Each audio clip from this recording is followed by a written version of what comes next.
Seguimos acá en CNN Chile hablando de diferentes temas que muchas veces se escapan de la actualidad nacional y el de hoy tiene mucho que ver con eso. Fíjese que en el año 1975 el cardenal Raúl Silva Enríquez, con autorización del Papa Pablo VI, creó la Vicaría de la Solidaridad. Esto en respuesta a la represión y persecución política que eran objetos los opositores a la dictadura militar. Parte de esa historia será recreada en una serie de televisión que va a comenzar a emitir Televisión Nacional el día de hoy. Para ahondar sobre este tema estamos junto al presidente de la Democracia Cristiana, el abogado Ignacio Walker, quien trabajó precisamente en ese organismo como abogado, joven abogado, en los primeros años. ¿Cómo recuerda esos tiempos, senador? Muchas gracias por acompañarnos hasta ahora. Encantado, Cristian, de estar conversando de este tema que a uno le produce mucha nostalgia, porque para mí fueron los 3 o 4 años más felices de mi vida, a pesar de toda la tragedia. Yo tenía 23 años, el año 79, egresé de Derecho de la Universidad de Chile, tuve la posibilidad de trabajar como abogado en un gran estudio y la verdad es que yo llegué a la convicción de que no podía ejercer libremente la profesión mientras se violaban los derechos humanos, así que fui con mi cartoncito a Plaza de Armas 444, ahí al costado de la catedral. Me entrevisté con el abogado Alejandro González Poblete, que en paz descanse, con Roberto Carretón, en fin. Bueno, y me fui a presentar ante el cardenal Silva Enríquez, yo soy una persona de iglesia, soy católico, para ofrecerme como abogado de la Vicaría. Bueno, me contrataron y ahí estuve 3, 4 años, fue mi primer trabajo, mi primera pega, y realmente más que una pega, un trabajo, compartir, acompañar, ¿no?, a las víctimas de la represión de ese momento. Fue una experiencia absolutamente única con ese líder, profeta de nuestra tierra, que fue y que es, yo creo que su espíritu está muy vivo, el cardenal Raúl Silva Enríquez, Monseñor Cristian Prez, que era vicario de la Solidaridad, Juan de Castro, que lo fue después. A mí me tocó trabajar con ambos, así que estuve, bueno, no sé, entre los 23, 26 años, estuve 3, 4 años en la vicaría, fue una experiencia imborrable realmente. ¿Y usted dónde estudió leyes? En la Universidad de Chile. ¿Y ahí en qué momento se le ocurre o dice, voy a ir a la vicaría junto a más jóvenes, va usted solo? Al principio fue una idea mía. La verdad es que yo estaba en la parroquia universitaria con el padre Percival Caule. Por ahí va la cosa. Bueno, en la iglesia católica. Lo que pasa, Cristian, bueno contárselo a los jóvenes esto, ¿no? Porque después del 73, donde no hay parlamento, donde no hay partidos, donde no hay libertad de expresión, quedan 2 instituciones en pie: el ejército y la iglesia católica. El ejército del gobierno, Pinochet, todo lo que sabemos, la dictadura, y la Iglesia Católica hace las veces de oposición, por un tema ético, no político, porque obviamente las violaciones a los derechos humanos, los detenidos desaparecidos, las ejecuciones políticas, la tortura, el exilio, requerían, ¿no es cierto?, un ente que pudiera cobijar de alguna manera a las personas comprometidas, y el cardenal creó primero el Comité Pro Paz. Claro, ahí era con varias iglesias, estaban los judíos. Era ecuménico, exactamente, evangélicos, claro, católicos. Bueno, eso se tuvo que disolver, hubo mucha arremetida muy fuerte de parte de Pinochet, y él aprovechó el derecho canónico. El cardenal Silva era abogado, además, ¿no? Y aprovechó el derecho canónico para crear la Vicaría de la Solidaridad, ¿no?, que tenía su estatus jurídico propio dentro del derecho canónico. Era más difícil reprimir. Era más difícil, y él mismo definió a la Vicaría como la voz de los que no tienen voz, ¿no? Era una especie de paraguas que tenía además sucursales, por así decirlo, en regiones, porque había varios obispos, la tremenda conferencia episcopal que tenía la Iglesia Católica en ese momento, muchos de ellos, casi todos comprometidos con el tema, y por lo tanto había mucha actividad en región, pero el líder indiscutido, la fuerza espiritual de esta vicaría, fue el cardenal Raúl Silva Enríquez, a quien yo siempre recuerdo entrañablemente. Ahora en la Democracia Cristiana acabamos de crear la Escuela de Formación Raúl Silva Enríquez, un modesto homenaje a nuestro gran pastor. Qué pastor en tiempos donde la iglesia está bastante complicada. Actuales, vamos a conversar un poco más adelante de eso. ¿Cuál era el día a día en la vicaría? ¿Qué causas tenía que defender? ¿Cómo llegaban las causas? ¿Contra quiénes se enfrentaba en los juicios? Bueno, la vicaría era mi vida. Yo vivía en Ismael Valdés Vergara. Me casé en esos años con Cecilia Echenique, más de 30 años de matrimonio, y la verdad es que yo caminaba 5 cuadras para llegar a la vicaría, y bueno, era todos los días, todas las semanas, alegar en la Corte de Apelaciones, la Corte Suprema. Yo perdí todos los casos durante 4 años y no era mal abogado, me preparaba bien, pero los tribunales están completamente comprometidos con la dictadura. Tuve casos muy, muy emblemáticos. Me tocó el privilegio de defender a don Jaime Castillo Velasco en su exilio, huelga de hambre, además en Caracas, Venezuela. Alegué en la Corte de Apelaciones, alegué en la Corte Suprema, defendí a la Coordinadora Nacional Sindical, Manuel Bustos y compañía, que por presentar una carta en La Moneda estuvieron 6, 7 meses presos. Sergio Aguiló, actual diputado, fui también su abogado, estuvo preso con un núcleo de la izquierda cristiana en ese momento. En fin, las historias son innumerables. John Baez, por ejemplo, que vino a cantar a Chile y que al salir del aeropuerto le quitaron todos sus videos, películas que había sacado. Ella había estado con nosotros en la vicaría. Yo era más parte del coro de la parroquia universitaria con Cecilia. Cantamos con John Baez. Bueno, esa era la época, ¿no? Y la iglesia, la parroquia universitaria, la vicaría, la solidaridad, era realmente la voz de los que no tienen voz. Era un centro donde uno podía sentirse acogido. Y ese era el día a día. Muchos recursos de amparo, mucho alegato, travintar ante la justicia militar, que era como una prolongación del ejército. Ahí en Bulnes estoy viendo, bueno, realmente una situación muy difícil, porque acompañar a las víctimas de los atrocidades que se cometieron, la señora Ana González, los familiares de los detenidos desaparecidos, ejecutados políticos, Carmen Hertz, en fin. Se hablaba de presuntos desaparecidos. Se ponía en cuestión lo que ustedes defendían. Absolutamente. Presuntos detenidos desaparecidos hasta el año 78, 79, 80, cuando ya eran más de 1.500 detenidos desaparecidos. Bueno, toda la prensa de derecha, por supuesto, encubriendo todo aquello, ¿no? Una gran complicidad del mundo civil, político, esa derecha que se autodisolvió el año 73, ¿no? El Partido Nacional, que delegó la política a los militares, que cayó 17 años. Bueno, fue una experiencia muy dura en el sentido de sentir la impotencia, ¿no es cierto?, de cómo sectores, muchos sectores, realmente conestaban lo que estaba ocurriendo por parte de la dictadura. Y por supuesto el cardenal Silva era un obispo rojo, curas comunistas, Monseñor Prej, nosotros, que éramos denostados permanentemente. Por supuesto no había ninguna publicidad, ningún medio de comunicación, ¿no?, en que esto se pudiera conocer. ¿Y la cooperativa no? No, había hasta la radio Balmaceda, primero, después la radio cooperativa, luego la radio chilena, una parte. Los tambores de la cooperativa. Claro, por supuesto, eso empezó a resonar fuertemente, pero estamos hablando, Cristian, del año 78, 79. Y en ese tiempo, senador, pensando en los jóvenes, en los que están estudiando ahora Derecho, las escuelas de Derecho, ¿se trataban el tema de los derechos humanos? Cero. ¿Las convenciones? Cero, era un tema prohibido. O sea, yo me acuerdo, yo tuve un gran maestro en Derecho Constitucional, don Francisco Cumplido, fue expulsado, por supuesto, de la universidad con Máximo Pacheco y tantos otros, y llegó a la primera prueba de Derecho Constitucional, yo era alumno de segundo año, y era una sola pregunta: redacte un recurso de amparo. Eso era subversivo, eran los pequeños toques, ¿no es cierto?, que uno podía tener en la escuela, pero el tema de derechos humanos era prohibido. La iglesia, yo me acuerdo del año santo de la Iglesia Católica, el año 75 tiene que haber sido, era una cosa subversiva, el año santo de la Iglesia Católica. Uno se olvida, pero la iglesia era un poco la oposición, ¿no?, por el tema de derechos humanos. Y fue muy insultada, estigmatizada, acusada, violentada. Bueno, hubo sacerdotes presos, asesinados, exiliados. Fue una experiencia muy dura, pero fue la iglesia profética, ¿no es cierto?, del cardenal Silva Enrique, de dar testimonio, de anunciar el reino de Dios y su justicia con mucha fuerza, pero también denunciar todo aquello que se oponía a ese reino. ¿La iglesia perdió un poco esa labor tan social que tuvo en esa época? Cuando vemos ahora, a nosotros como periodistas nos toca día a día informar de la iglesia católica, pero hay que decirlo, en temas de abuso. Ahora la iglesia está básicamente en la prensa por temas de abusos sexuales. ¿En qué momento se perdió ese rol social que tenía? Yo creo que hubo un cambio, Cristian, muy fuerte desde lo que fue Juan XXIII, Pablo VI, bajo cuyos pontificados se nombró a todos los obispos de ese entonces. La Conferencia Episcopal de Chile eran tremendos obispos, muy comprometidos con el mundo social. Después yo diría con Juan Pablo II, y después hubo una suerte de cambio desde la moral social a la moral sexual. Los temas llamados valóricos, la crítica a la teología de la liberación.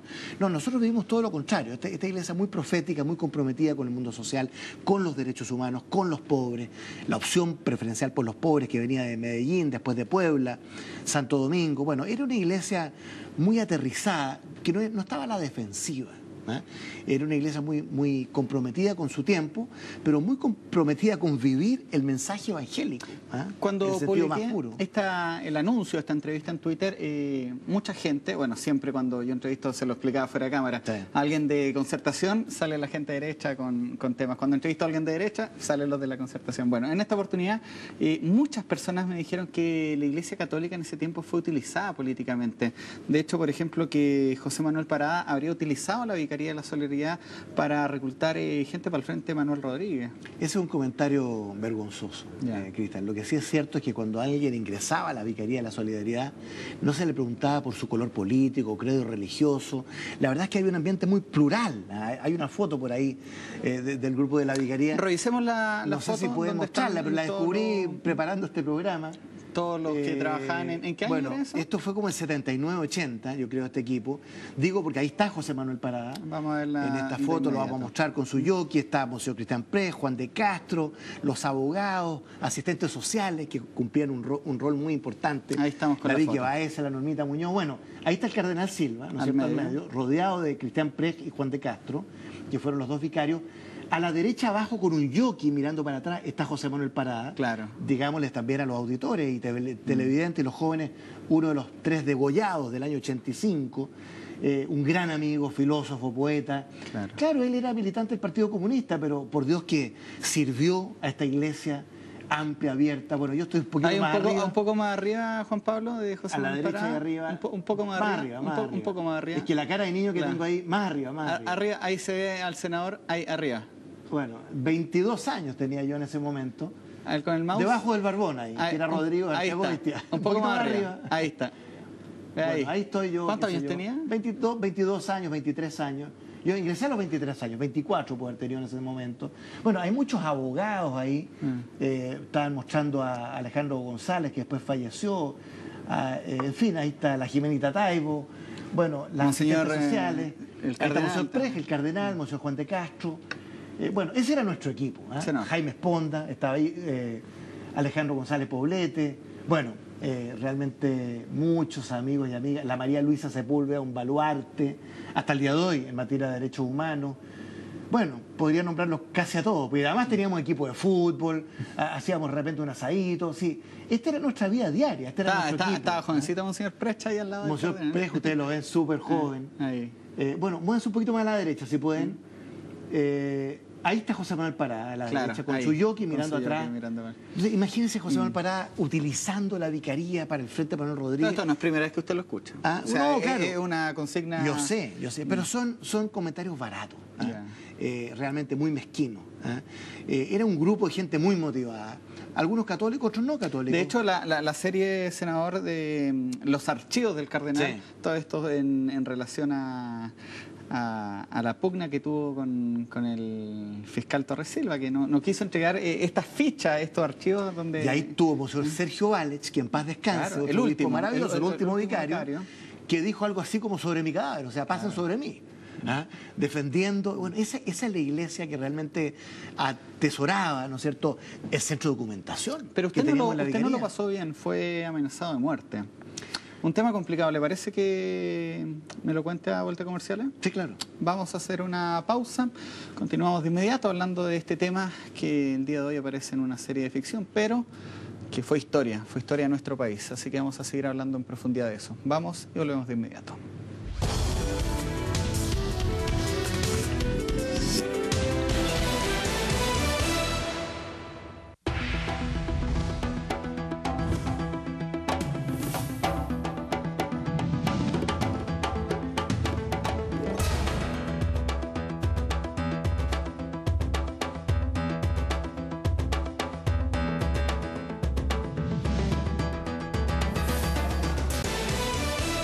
Bueno, seguimos conversando de los tiempos de la Vicaría de la Solidaridad con el presidente de la Democracia Cristiana y entonces abogado Ignacio Boker. Bueno, usted sigue siendo abogado.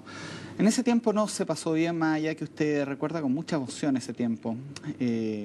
Lo amenazaron de muerte, le enviaron a Bueno, mira, había un riesgo, toda la gente que trabajaba. Parada terminó muerto. Bueno, asesinado el año 85.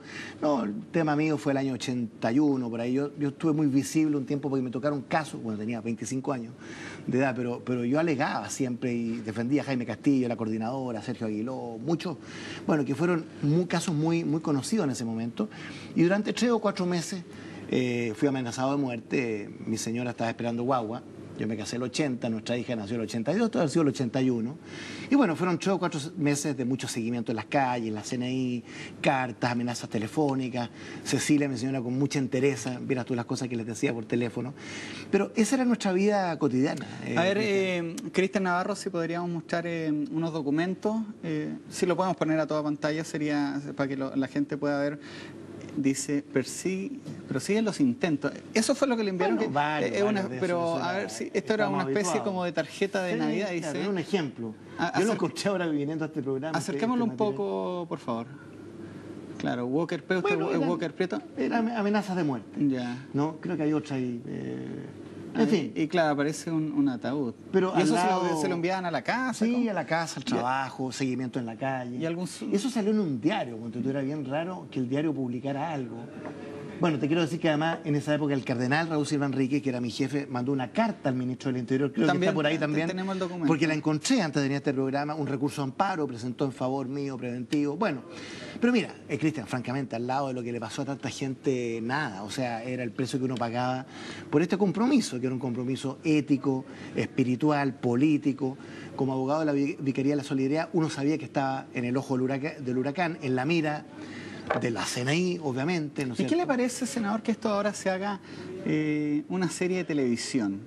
Se dice que, claro, va a ser con un poco de ficción, pero basado en hechos reales. A mí me parece, Cristian, maravilloso. O sea, yo creo que preservar la memoria histórica de un pueblo es clave, fundamental.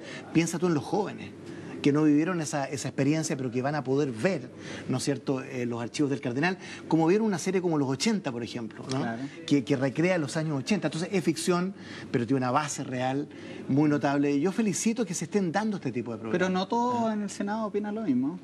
Bueno, hago eco de las palabras de Carlos Larraín, sí, senador también. Vi unas declaraciones muy lamentables de mi colega senador Carlos Larraín, colega además como presidente de partido, él de gobierno, yo de oposición, que dijo que esto era como revivir el odio. Carlos, todo lo contrario, es revivir la historia de un pueblo, la memoria de un pueblo en una época muy, muy bonita desde el punto de vista del testimonio de una iglesia profética como el cardenal Silva Enríquez, los archivos del cardenal, que justamente cumplió un mandato evangélico. Yo me acuerdo un simposio del año 76 por el derecho a ser persona. Ese era el titular. Y eso era subversivo. Hoy día nos parece natural, los derechos humanos, la dignidad de la persona humana. En ese entonces era realmente muy, muy subversivo. Así es que yo lamento las declaraciones de Carlos Larraín. Yo le invito a que vea los archivos del cardenal. Yo no la conozco, pero me imagino que es una serie que justamente recrea el espíritu de la época, los hornos de Lonquén, por ejemplo, cuando mucha gente en la derecha se remeció de ver cómo gente había sido calcinada, enterrada viva en los hornos de Lonquén. Esos son los detenidos desaparecidos, los ejecutados políticos, que eso sí que no es ficción. Esa es la historia de nuestro país, por lo tanto, recrear, preservar esa memoria histórica, como el Museo de los Derechos Humanos, o de la Memoria Histórica en Chile hoy día, en Santiago, que recibe muchas visitas de jóvenes. A mí me llama mucho la atención, Cristian, eso, de poder transmitir a los jóvenes cómo en nuestro país, esta democracia que damos por sentado, que es como el aire que respiramos, costó mucho, mucho, mucho recuperarla. Y la lucha partió en torno al tema de los derechos humanos. Revisemos también la foto de los personajes que van a participar en esta serie, Cristian, por favor, porque, bueno, Francisco Melo estaría interpretando a Monseñor Precht, primer vicario de la Solidaridad. Alejandro Trejo haría una especie de Nelson Caucoto. Nelson Guillermo Caucoto, gran amigo, un abogado de la Vicaría. Veamos la pantalla completa. Claro, ahí estaría Francisco Melo. Y sería una especie... ¿Cuánto el Benjamín Vicuña estaría haciendo usted, pues? Bueno, no sé. Parece que en la serie Benjamín Vicuña es como un abogado externo de la Vicaría, que tiene ahí sus incursiones, sus dudas. Yo era abogado interno. Oiga, pero ¿lo entrevistaron de Televisión Nacional los guionistas de esta serie? No los guionistas, pero me llamaron hace como 2 meses para contarme esto, para chequear algunos datos, en fin. A mí me parece estupendo que hoy día parte esta serie. Me parece lamentable que surjan estas críticas tan mezquinas, pero yo creo que se va a imponer sola, no solo en términos de rating. Yo invito a los jóvenes a ver esta serie. A mí me da mucha nostalgia conversar esto. Yo nunca había conversado esto en 20 años, Cristian. Esta etapa mía como abogado de la Vicaría de la Solidaridad, como parte de un equipo, de una comunidad que era realmente muy notable. Yo me acuerdo de las asistentes sociales, los abogados, el personal administrativo, gente muy, muy entregada, porque ahí no era una pega, no era un trabajo, ¿no? Era realmente una causa, un compromiso, un testimonio. Y nos dábamos mucho ánimo. Esto fue una tragedia muy grande, pero para mí fueron los 3 o 4 años más felices de mi vida, lejos. ¿Ah? Increíble, ¿eh? Increíble, sobre todo cuando hoy hay tantas demandas de la juventud de falta de oportunidades. En ese tiempo, claro, y hasta el día de hoy el trabajo social es una de las alternativas válidas y muy válidas. Senador, en ese tiempo usted dice que no había mucha cobertura de prensa. Cero. Hoy en día uno mismo puede hacer sus coberturas gracias, por ejemplo, a las redes sociales. Un ejemplo es lo que ha pasado en África, que las redes sociales han permitido congregar y reunir a gente y han hasta derrotado gobiernos. El caso de Túnez, Siria y otros. ¿Cómo se maneja usted con la tecnología, con las redes sociales, el Twitter, Facebook? Bien, bien. Yo tengo Twitter, Facebook, @Ignacio Walker. Lo uso mucho, tengo unos 19.000 seguidores. Interactúo con ellos. A mí me parece fundamental, porque a propósito del norte de África, todos esos Twitter, Facebook, fue utilizado por los jóvenes. Claro. O sea, a Ben Ali, que era el dictador, ¿no es cierto?, de Túnez, a Mubarak, el dictador de Egipto, hablamos de 30, 40 años como dictador, lo derrocaron los jóvenes. ¿No? ¿Cómo hubiera sido en ese tiempo, por ejemplo, si hubieran existido las redes sociales? Imagínate lo que hubiera sido eso como ayuda. O sea, de convocarse, de informar. Porque, por ejemplo, en la vicaría habríamos presentado, no sé, creo que eran 18.000, 20.000 recursos de amparo en 17 años. Los perdimos todos, ¿ah? Porque había unos tribunales completamente coludidos con la dictadura, pero salvamos muchas vidas. ¿Ah? Porque la comunidad internacional, la solidaridad internacional, había un relator especial de Naciones Unidas sobre el caso chileno. ¿Ah? Entonces, la verdad es que dentro de lo poco que teníamos un boletín Solidaridad, que era nuestro boletín interno, que circulaba mucho en las comunidades de base de la Iglesia Católica. Por lo tanto, había ciertas redes de información, pero hubiésemos querido tener Twitter, Facebook, ¿no es cierto?, streaming, etcétera, y todos los métodos que tenemos hoy día. Y usted, bueno, la otra vez veía también la Democracia Cristiana transmitió un congreso a través Bueno, nosotros la Democracia Cristiana inauguramos el 1 de enero de este año el partido digital, www.pdc.cl, y también el Centro de Democracia y Comunidad, www.cdc.cl, que partió hace unos 8 meses con un gran equipo. Entonces, es la forma de hacer política hoy día en el siglo XXI, Cristian. No, y también lo conversábamos con Marta Lagos la otra vez en esta misma mesa. Las mismas redes sociales han permitido dar una horizontalidad a la gente con los políticos. Muy democrático. Cuando, claro, por ejemplo, yo puedo poner una mención y le llega a usted directo a su celular, usted la lee. ¿Y cómo se desquita la gente con nosotros? Sí. De repente, yo leo Twitter siempre, pero hay una crítica fuerte, ¿no es cierto? Y hay que escucharla, hay que estar abierto. Esto es muy horizontal, es muy transparente, en la plaza pública, ¿no es cierto?, en nuestros días.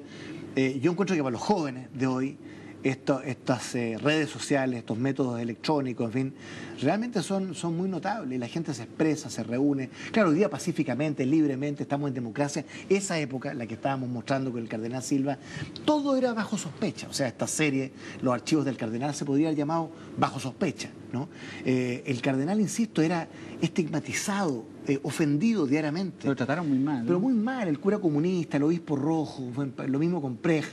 Él se ríe, Cristian Prej, que es un gran amigo, porque él venía un poco de la Iglesia del Bosque, más bien sectores de centro derecha, ¿no? Y fue, bueno, se convirtió a este mundo de los derechos humanos como todos nosotros, porque era imposible quedar indiferente frente a ese mundo. El cardenal Silva trajo a alguien moderado para encabezar la vicaría.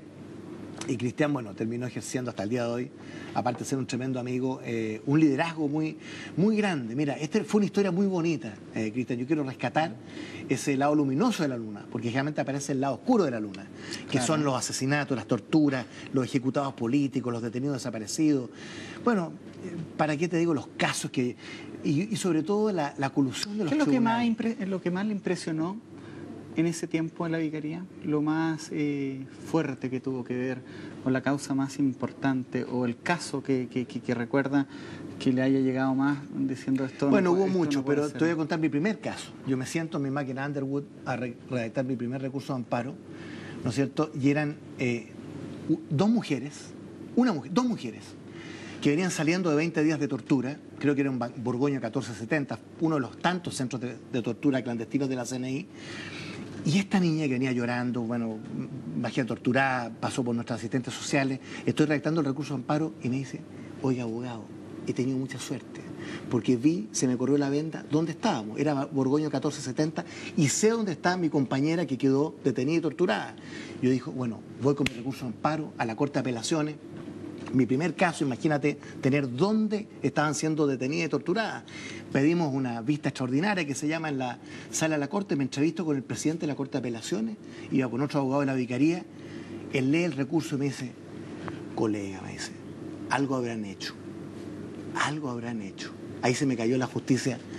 ¿Para qué te digo? Cuando defendía a Jaime Castillo Velasco, el fallo de la Corte de Apelaciones comenzaba diciendo, nunca se me va a olvidar, Jaime Castillo Velasco recurre de amparo desde la lejanía, Caracas, y con el espejismo que eso naturalmente produce.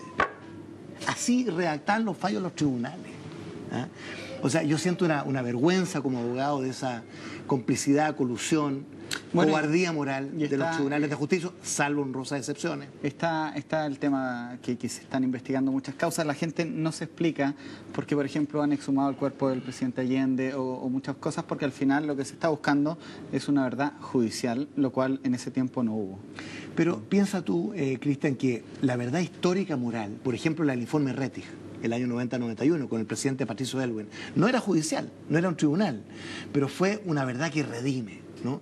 Tener una verdad histórica como país moral, no era la justicia.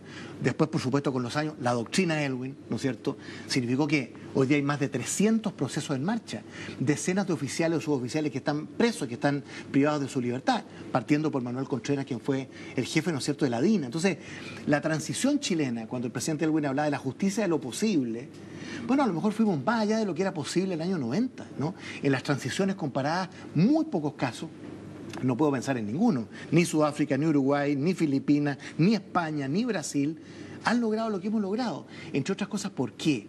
Porque hubo una iglesia católica, una vicaría de la solidaridad, que realmente dejó marcado esto como una huella indeleble. El centro de documentación de la vicaría, que está microfilmeado hoy día en la Universidad de Notre Dame, en Estados Unidos, y que está acá disponible, es un archivo inédito en la historia contemporánea, en materia de la lucha por los derechos humanos. Bueno, y eso es lo que uno recrea, ¿no es cierto? Una democracia que costó recuperarla y que por lo mismo hay que cuidarla. Muchas gracias, senador, por haber compartido esta experiencia de vida con nosotros a este horario, que si bien es cierto puede ser un poco tarde, pero que a través de las redes sociales y la internet también lo podemos compartir a través del Facebook, el Twitter, el YouTube, para que también, como dice usted, los jóvenes sobre todo conozcan. No, gracias a ti, Cristian, porque en realidad yo he sentido mucha nostalgia con esta conversación, con estas fotos, porque yo nunca había contado esta historia en 20 años, nunca me habían preguntado tampoco, pero la época más linda de mi vida, tengo 55 años, fueron esos 3, 4 años en la Vicaría de la Solidaridad. Y gracias a ustedes también por escuchar esta conversación. Sigan informándose acá en CNN Chile.